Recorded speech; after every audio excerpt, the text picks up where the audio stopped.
I had Trey D recently on the show, and he was just talking about how gangbangers, compared to white supremacists and Nazis, have a different set of morals and ethics, where it's never like, hey, let's go throw a Molotov cocktail in this person's house and then just shoot as many people as we can because of how because of their race.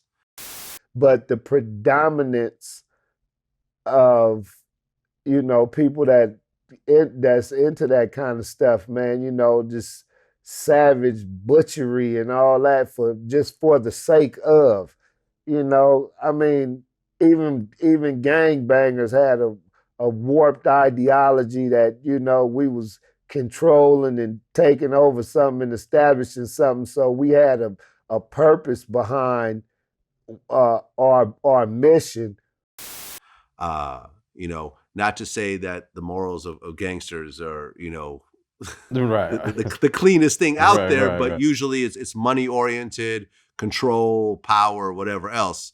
It's a different set of circumstances. So when you see this type of thing, and you come from an environment where people kill each other, mm-hmm. where there is violence, there is shooting and so forth. Mm-hmm. When you see that compared to what you see, like Ahmaud Arbery, the way he got killed. Right.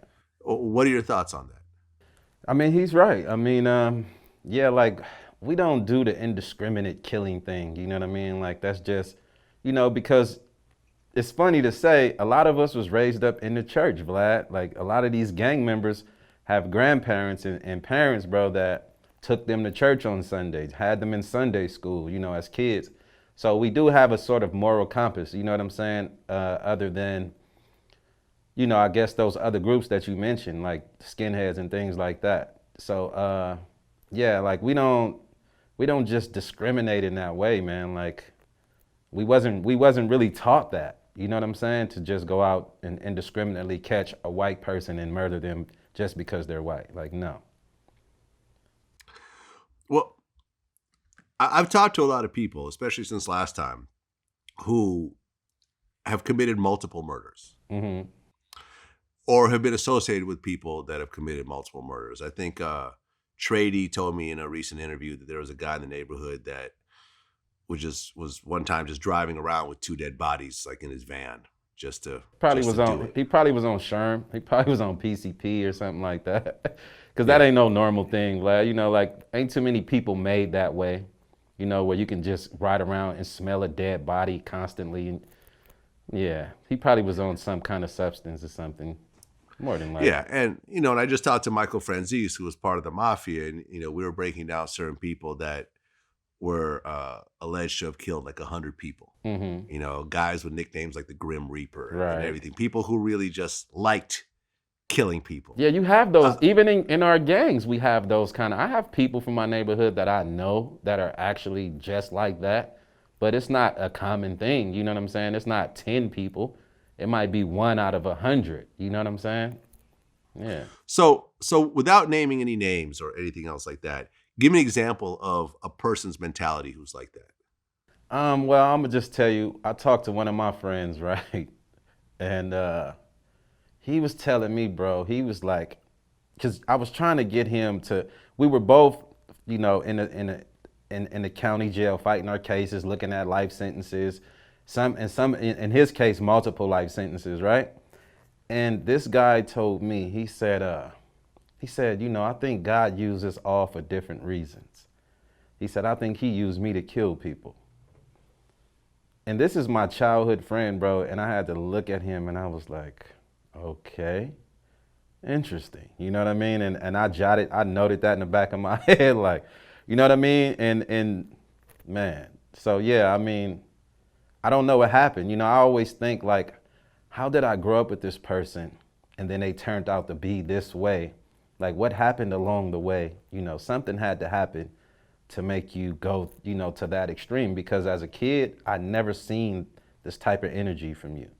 You know what I'm saying? And usually the Jeffrey Dahmers and those type of people, they killed animals and stuff like that as kids. And, it was a sign there. But it's something, I don't know, man. I don't know what makes people tick in that way. You know what I mean? Yeah, yeah. I mean, I have friends who have killed people, Yeah. but usually there is It's a reason. Yeah. there is a reason. Right. Like it was a fight that just started to go Right. too far. You know, Right. a fit of anger that, But I don't really know people that kept killing. I don't know. I'm not friends with any serial killers. Right. Right.